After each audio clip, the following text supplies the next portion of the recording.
Hey everybody, Neil here. It's Friday. That means Jersey Concepts on the channel. I'm so glad that you're with me today. We've got something very interesting from a designer in the community. Jamie's the designer.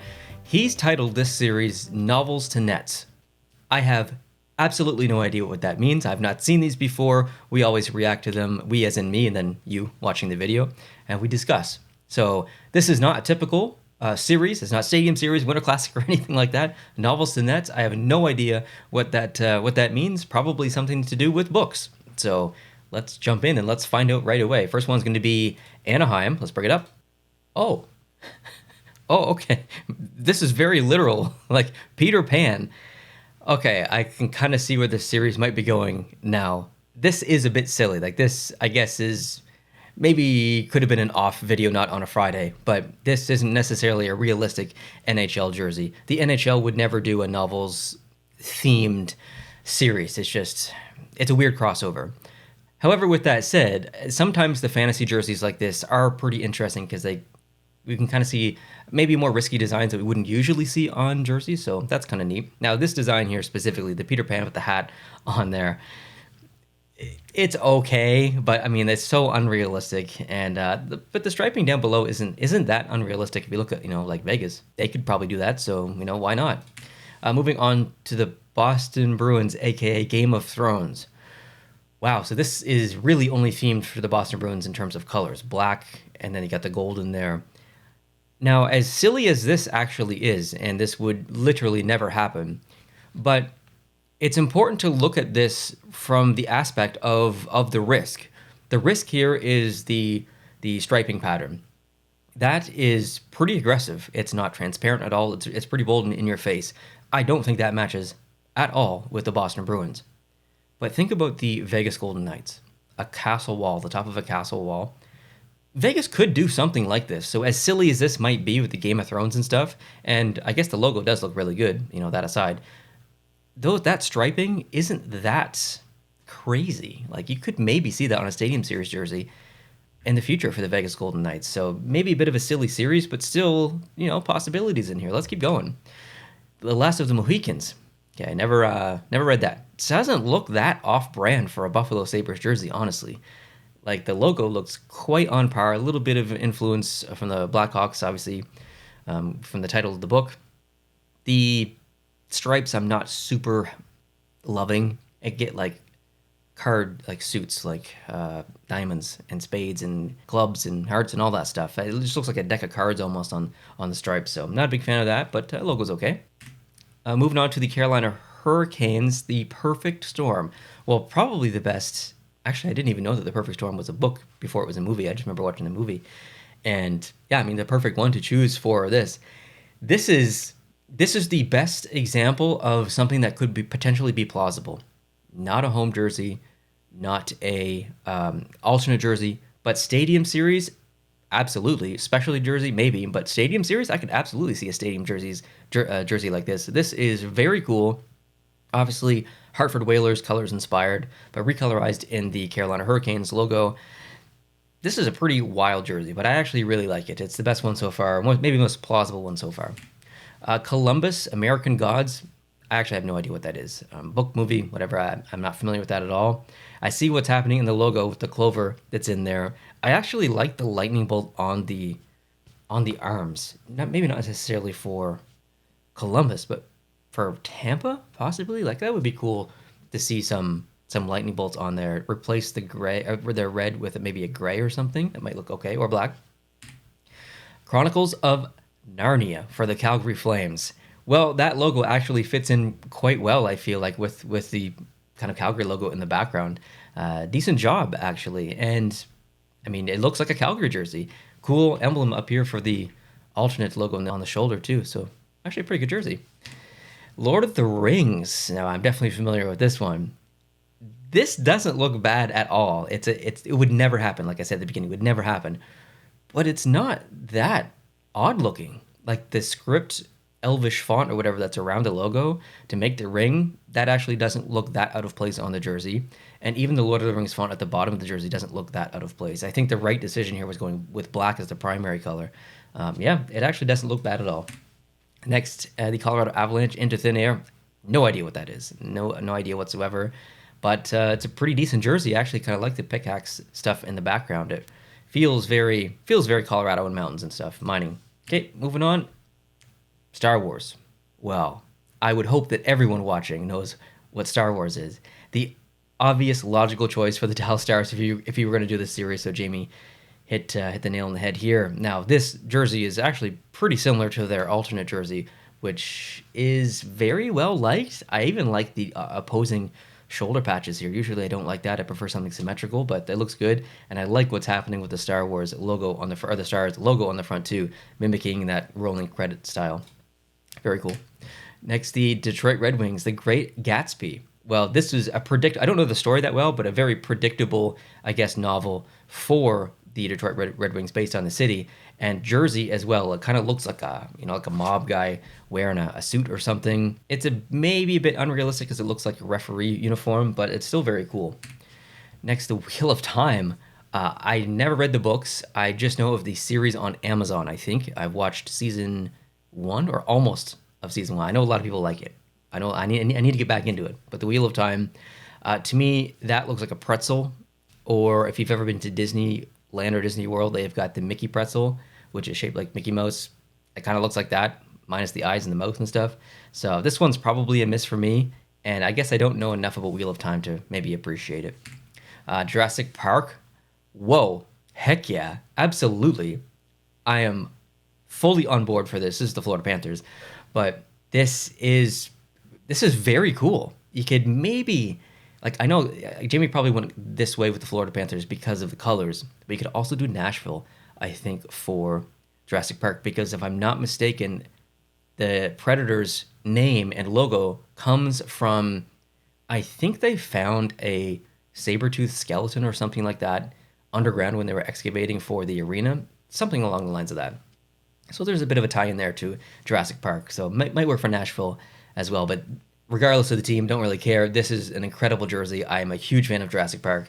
Maybe not so much the new ones, but the original ones for sure. First two. All right, let's move on. LA Kings. Not even going to try and pronounce that. No idea what that is. But this makes sense for the Kings in terms of style. Like, I could absolutely see them doing something like that. Again, with the kind of the castle wall. Right colors here. The logo is decent. It's not... The little Burger King guy is not my favorite, but the rest is pretty good. Where the Wild Things Are. Heard of it, never read it, never seen it. If it's a movie, it's a kind of an interesting design, though, with the trees kind of coming up off of the stripe. That's not bad. Don't love the logo, though. Next, the Montreal Canadiens, the Three Musketeers. Well, the logo itself, I think, it would be a really cool shoulder patch. With or without the Montreal Canadiens logo on there. Put that on the shoulder, I think that'd be pretty cool. But it gets a little bit clunky and a little bit busy in the middle as it is right now. But the colors are pretty interesting. Next, Devil Wears Prada. Okay, I have no idea about this movie and book or the symbolism here. I know absolutely nothing. So I can't really say too much about this one. It looks a little bit like railroad tracks and a warning sign or something like that behind the devil. So not much to say here. The Hunger Games. Okay, so for Nashville here, this is not a bad looking jersey. I think it does get a bit busy in the logo though, because if we just removed the guitar pick from the outside, removed the N and the P, and just kept that actually true Hunger Games logo, it might look a little bit better, but I like the colors. Whoa, Treasure Island. That actually, like, the font really kind of fits in there nicely because of Islanders and the Fishermen. I like this jersey. I do. I don't know what Treasure Island is, but it's a very cool jersey. Sherlock Holmes. Yeah. I kind of like the little filigree that's happening coming off of the logo. I think that's pretty neat. Maybe a smaller version of it. It's a little bit aggressive at the moment. I don't really like the Sherlock Holmes stuff in there, but I don't know how else you'd make this jersey relevant to the Sherlock Holmes unless you'd put that in there. So I don't know, but it's okay. War and Peace, Ottawa Senators. I would say that probably makes sense considering Ottawa is the capital of Canada and Parliament's there. So that logo itself looks very parliamentarian. Is that a word? Parliamentary? Parliament? Whatever. It looks very applicable to Ottawa, so I think this one works. Next, Catcher in the Rye.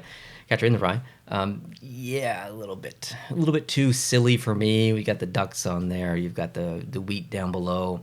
And the hat on the logo, Nah, this one's not for me. Count of Monte Cristo.